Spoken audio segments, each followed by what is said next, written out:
Easy ലേണിങ്ങിൻ്റെ പുതിയൊരു വീഡിയോയിലേക്ക് എല്ലാവർക്കും സ്വാഗതം. ഇന്ന് നമ്മൾ പഠിക്കാൻ പോകുന്നത് ഇംഗ്ലീഷ് ടെക്സ്റ്റ് ബുക്കിലെ 7ാം ക്ലാസ്സിലെ ഇംഗ്ലീഷ് ടെക്സ്റ്റ് ബുക്കിലെ a robot with a virus എന്ന് പറയുന്ന പാഠഭാഗമാണ്. It was a sunny morning. The vibrant golden sunlight danced across the streets. It cast warm hues upon the housetops. The air was crisp and refreshing. The sunbeams peeped into Ricky's room through the skylight. He was still in bed. He was a young boy of 11.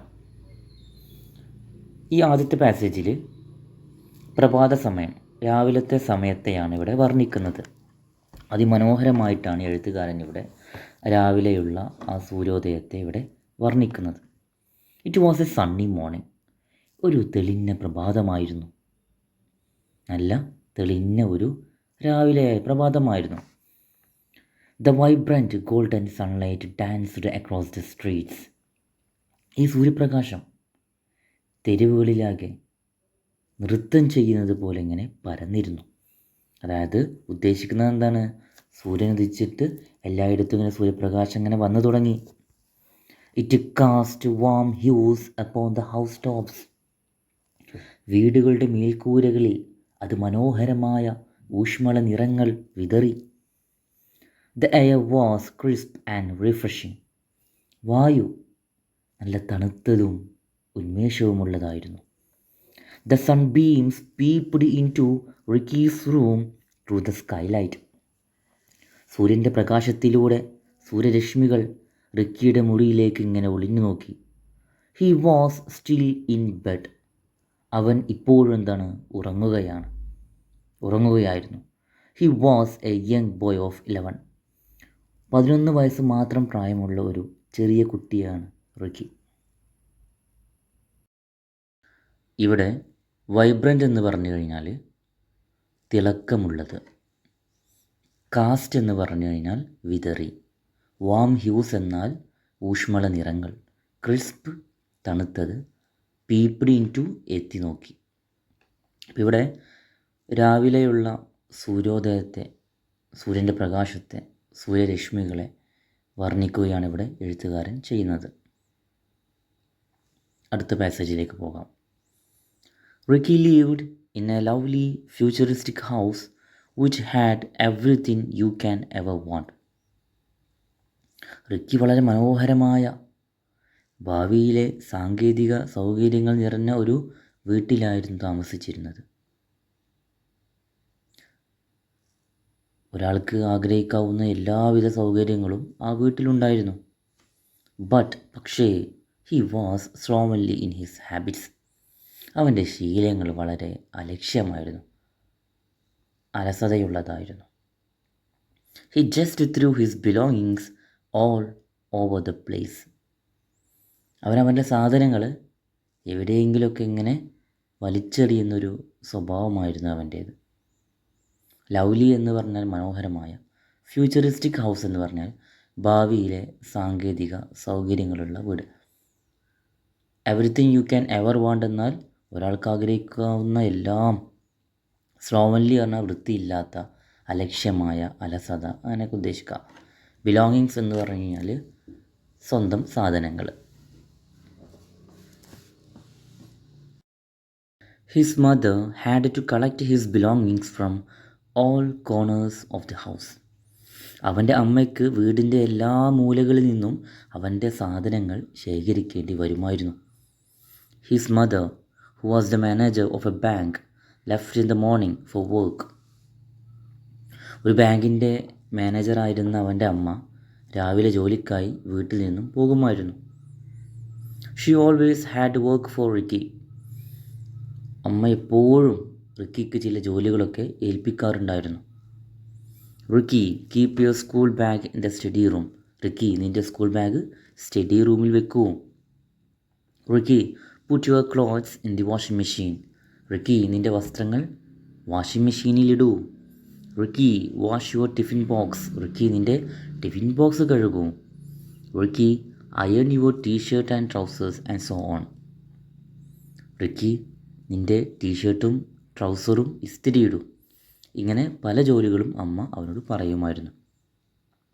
But he was always playing.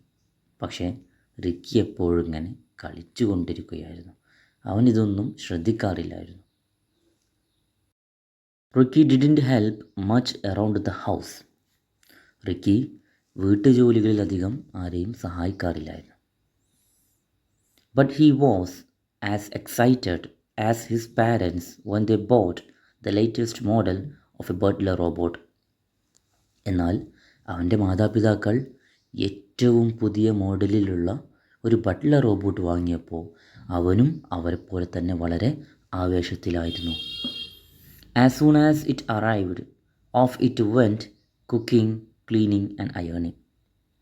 Robot വീട്ടിലെത്തിയ ഉടൻ തന്നെ പാചകം ചെയ്യാനും വീട് വൃത്തിയാക്കാനും വസ്ത്രങ്ങൾ ഇസ്തിരിയിടാനും തുടങ്ങി. But the most important work it did was picking up Ricky's clothes from the floor. എന്നാൽ അത് ചെയ്ത ഏറ്റവും പ്രധാനപ്പെട്ട ജോലി റിക്കി നിലത്ത് വലിച്ചെറിഞ്ഞിരുന്ന വസ്ത്രങ്ങളെടുത്ത് ശരിയായ സ്ഥലത്ത് വെക്കുന്നതായിരുന്നു. മച്ച് അറൗണ്ട് ദ ഹൗസ് എന്ന് പറഞ്ഞു കഴിഞ്ഞാൽ, അതായത് ഹെൽപ്പ് അറൗണ്ട് ദ ഹൗസ് എന്ന് പറഞ്ഞു കഴിഞ്ഞാൽ വീട്ടുജോലികളിൽ സഹായിക്കുക. ബട്ട്ലർ റോബോട്ട് എന്നാൽ വീട്ടുജോലികൾ ചെയ്യുന്ന ഒരു robot. On the first day, when he went to sleep, his bedroom was in a disastrous state as usual. ആദ്യ ദിവസം പതിവ് പോലെ തന്നെ റിക്കി ഉറങ്ങാൻ പോയപ്പോൾ അവൻ്റെ മുറി വളരെ അലങ്കോലമായൊരവസ്ഥയിലായിരുന്നു. But when he woke up the next morning, everything was perfectly clean and tidy. എന്നാൽ അടുത്ത ദിവസം രാവിലെ അവൻ എണീറ്റപ്പോൾ എല്ലാം വളരെ വൃത്തിയായും വളരെ ക്രമമായി കിടക്കുന്നതായിട്ട് അവൻ കണ്ടു. Wonderful, how neat and tidy my room looks, he exclaimed. അത്ഭുതം, എൻ്റെ മുറി എത്ര വൃത്തിയായി ഭംഗിയായി കാണുന്നു, അവൻ സന്തോഷത്തോടെ വിളിച്ചു പറഞ്ഞു. In fact it was actually to clean. Ricky couldn't find his favorite t-shirt nor his favorite football. Ma, where is my t-shirt? Where is my ball? He pestered his mother. വാസ്തവത്തിൽ അവൻ്റെ റൂം കുറച്ചുകൂടി വൃത്തിയുണ്ടായിരുന്നു. പക്ഷേ Ricky couldn't find his favorite t-shirt nor his favorite football. റിക്കിക്ക് അവൻ്റെ ഏറ്റവും ഇഷ്ടപ്പെട്ട ടീഷർട്ടും ഫുട്ബോളും അവന് കാണാൻ കഴിയുന്നില്ലായിരുന്നു. അപ്പോൾ അവൻ അമ്മയോട് ചോദിക്കുകയാണ്, വെർ ഇസ് മൈ ടീഷർട്ട്, എൻ്റെ ടീഷർട്ട് എവിടെ? വെർ ഇസ് മൈ ബോൾ, എൻ്റെ ബോൾ എവിടെ? He pestered his mother. അവൻ അമ്മയെ ശല്യപ്പെടുത്തി. പെസ്റ്റഡ് എന്നാൽ ശല്യപ്പെടുത്തി. He could not find his things even after he had searched up and down. എവിടെയെല്ലാം അന്വേഷിച്ചിട്ടും എല്ലായിടത്തും അന്വേഷിച്ചിട്ടും റിക്കിക്ക് അവൻ്റെ സാധനങ്ങളൊന്നും കണ്ടെത്താൻ കഴിഞ്ഞിരുന്നില്ല. ഹീ ആസ്ക്ഡ് ഹിംസെൽഫ്, അവനോട് തന്നെ ചോദിച്ചു, where could they have gone, അവ എവിടെയായിരിക്കും പോയിട്ടുണ്ടായിരിക്കുക. However much he searched during the day, those two items did not reappear. ആ ദിവസം മുഴുവനും എത്ര തിരഞ്ഞിട്ടും ആ രണ്ട് സാധനങ്ങളും വീണ്ടും അവന് കാണാൻ കഴിഞ്ഞില്ല. And the same was to happen with other things too. പിന്നീട് മറ്റ് സാധനങ്ങൾക്കും ഇതേ അവസ്ഥ സംഭവിച്ചു. മറ്റ് സാധനങ്ങൾ ഇതേപോലെ നഷ്ടപ്പെടാൻ തുടങ്ങി. Ricky cast a suspicious eye on the gleaming butler robot. I think it's his handiwork, he thought. അപ്പോൾ റിക്കി എന്ത് ചെയ്തു? ആ തിളങ്ങി നിൽക്കുന്ന ബട്ട്ലർ റോബോട്ടിനെ വളരെ സംശയത്തോടെ ഇങ്ങനെ നോക്കി. സസ്പീഷ്യസ് ഐ എന്നാൽ സംശയത്തോടെ നോക്കുക. അവൻ പറയാണ്, ഐ തിങ്ക്, എനിക്ക് തോന്നുന്നത്, ഇറ്റ്സ് ഹിസ് ഹാൻഡി വർക്ക്, ഇതിൻ്റെ എല്ലാം പിറകിൽ അവനായിരിക്കാം, അതായത് ഇതെല്ലാം അവൻ്റെ പണിയായിരിക്കാം. ഹി തോട്ട്, അവൻ വിചാരിച്ചു. ഇതോടുകൂടി നമ്മുടെ ഇന്നത്തെ വീഡിയോ ഇവിടെ അവസാനിച്ചിരിക്കുന്നു. നമുക്കിനി അടുത്ത വീഡിയോയിൽ കാണാം. എല്ലാവരും ഈ വീഡിയോ ലൈക്ക് ചെയ്യുക, ഷെയർ ചെയ്യുക, സബ്സ്ക്രൈബ് ചെയ്യുക. Okay, thank you.